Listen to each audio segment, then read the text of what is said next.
Hello students, आपका एक बार फिर से स्वागत है हमारे यूट्यूब चैनल सुल्तान एकेडमी में। आज के इस वीडियो में हम लोग परसेंट निकालना सीखेंगे कि हम लोग परसेंटेज को किस तरीके से निकालते हैं और उसके कितने मेथड होते हैं परसेंट निकालने के। ये क्वेश्चंस हर कॉम्पिटिटिव एग्जाम में ज़्यादातर पूछे जाने वाले सवाल होते हैं।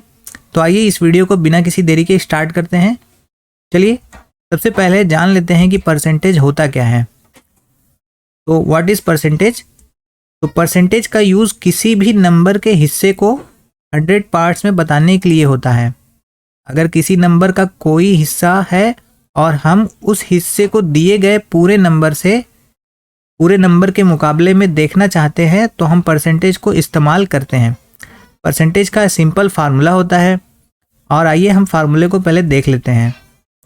जैसे अगर हमें किसी चीज़ का परसेंटेज निकालना है तो हमें उस नंबर का पार्ट पता होना चाहिए, नहीं कि कितने पार्ट का हमें निकालना है, और हमें ये पता होना चाहिए कि टोटल नंबर यानी कितने में से निकालना है और उसका सिंपल सा मल्टीप्लाई कर देना है हमें 100 से। तो इस तरीके से ये हमारा फार्मूला बन जाता है। आइए हम इसको पहले एक एग्जांपल से समझ लेते हैं। तो मान लीजिए हमारे पास यहाँ पे जैसे कि मान लीजिए कि सूरज ने मैथ के एग्ज़ाम में 80 मार्क्स आउट ऑफ 100 पाया है। यानी कि सूरज ने एक एग्ज़ाम दिया मैथ का जिसमें 80 नंबर उसने पाया 100 में से।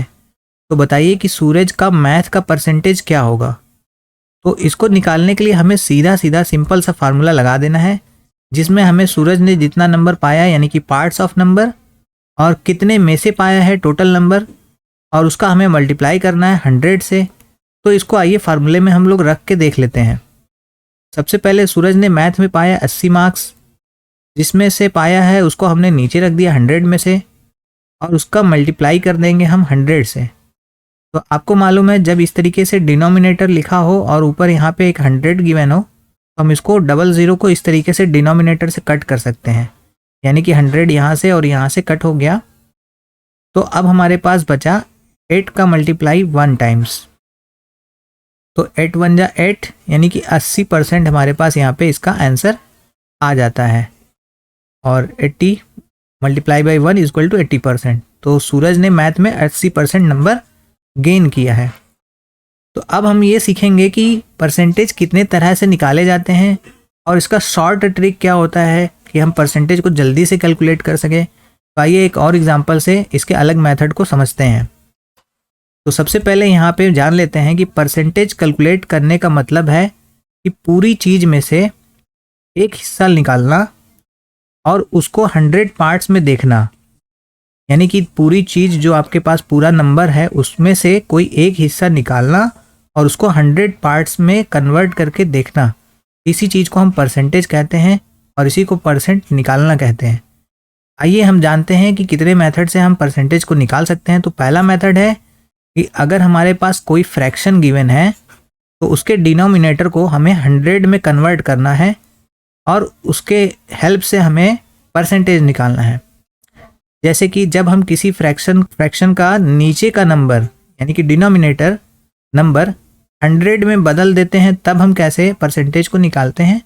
और जो दूसरा मेथड है उस मेथड को हम लोग बोलते हैं यूनिटरी मेथड। इसमें आपको क्या करना होता है, इस मेथड में हम बस फ्रैक्शन को 100 से मल्टीप्लाई कर देते हैं।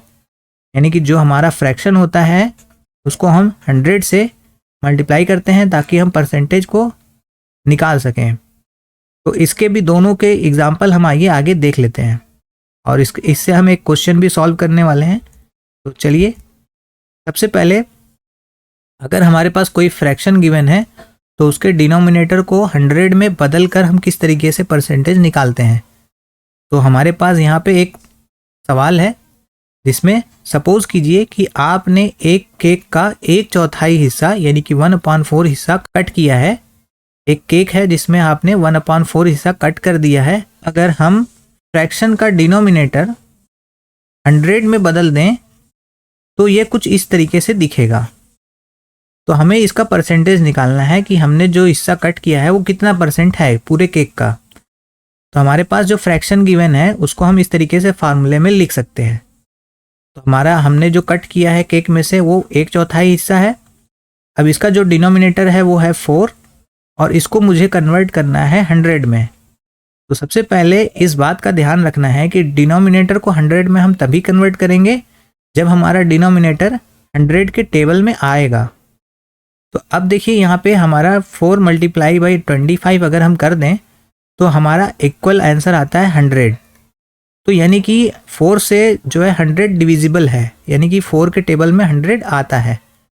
तो हमने 4 का मल्टीप्लाई बाई 25 से किया, तो 25 से मल्टीप्लाई करेंगे न्यूमिनेटर को भी ऊपर वाले में और नीचे वाले में, दोनों में मल्टीप्लाई करेंगे। तो 1 का मल्टीप्लाई 25 से होगा तो ये बन जाएगा 25, और 4 का मल्टीप्लाई 25 से करेंगे तो ये बन जाएगा 100। तो हमारे पास अगर हमारा कोई नंबर इस तरीके से लिखा गया है 25/100, तो ये सीधा सीधा 25% बनता है, यानी कि जो हमारा आंसर आएगा वो 25% बनता है।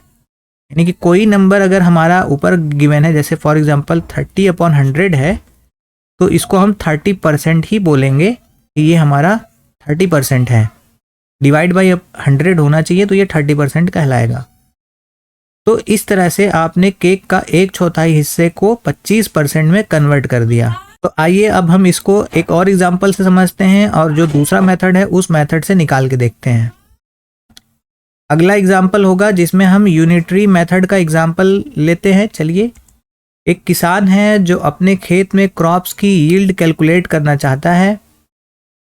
उसके पास 9 बीघा ज़मीन है। एक किसान है जिसके पास 9 बीघा ज़मीन है और उसने 4 बीघे में गेहूं यानी वीट लगाया है और 5 बीघे में उसने चावल यानी राइस को लगाया हुआ है, उगाया है। अब हमें कैलकुलेट करना है कि टोटल यील्ड का कितना % वीट है, यानी कि वीट का हमें परसेंटेज निकालना है। तो चावल है यानी राइस है और वीट गिवन है, इसका हमें, जिसमें से हमें गेहूं का जो वीट है उसने लगाया है उसका परसेंटेज निकालना है। तो आइए समझते हैं इसको। वीट को टोटल यील्ड्स यानी कि जितना उसने पूरा उगाया है उसमें से डिवाइड करना है। तो आइए देख लेते हैं। ये हमारा जो है वीट का हिस्सा है, यानी कि 4 बीघे में उसने वीट लगाया हुआ है, तो 4 हम ऊपर लिख लेंगे 4, और उसने टोटल 9 बीघे ज़मीन में पूरा अपना क्रॉप्स उगाया है, तो हमने टोटल यहाँ पे नीचे लिख दिया। तो आइए अब इसको हम कैलकुलेट करते हैं। तो इसको कैलकुलेट करने के लिए हमें जो गेहूं वाला पार्ट है उसको ऊपर रखना है और राइस और गेहूं दोनों को ऐड करके 9 हमें नीचे रखना है डिनोमिनेटर में। अब हमें इसको 100 से मल्टीप्लाई करना है। अब इसको 100 से मल्टीप्लाई करेंगे तो ये हमारा फार्मूला बन जाएगा 4 मल्टीप्लाई बाई 100 400, और 9 मल्टीप्लाई बाई, यहाँ पे अपॉन में 1 होता है तो 9 मल्टीप्लाई बाई 1 यहाँ पे बन गया 9। अब इसको हमें डिवाइड करना होगा 400 को 9 से, तो हमारा परसेंटेज निकल के आ जाएगा। तो इसको डिवाइड करने पे जो हमारा आंसर आता है वो आता है 44.44%। अगर किसी को 44.44 कैसे आया ये नहीं समझ में आया तो आइए हम इसको भी समझा देते हैं कि हम 400 को 9 से किस तरीके से डिवाइड करेंगे। तो इसको डिवाइड करने के लिए सबसे पहले हमें जो नंबर है उसको 400 को अंदर लिखना होगा और उसको हम 9 से इस तरीके से डिवाइड करेंगे, और ये हमारा लॉन्ग डिवीज़न मेथड है।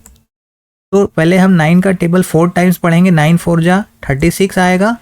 इसमें से हमें 36 में से 40 में से 36 को माइनस करेंगे तो 4 आएगा, और जब यहाँ पे 4 आएगा तो जो कि 9 से छोटा है तो हमें यहाँ से एक 0 नीचे लिख लेना होगा। फिर अगेन मुझे यहाँ पे 9 का टेबल इतनी टाइम्स पढ़ना है कि ये 4 टाइम्स हमने पढ़ा, तो यहाँ पे आ गया 36। अब इसको भी माइनस करेंगे तो हमारे पास आंसर आता है 4, और अब यहाँ पे हमारे पास कोई 0 अवेलेबल नहीं है तो हमें एक यहाँ पे डेसिमल लगाना होगा, और फिर यहाँ पे हम एक 0 और ऐड कर सकते हैं।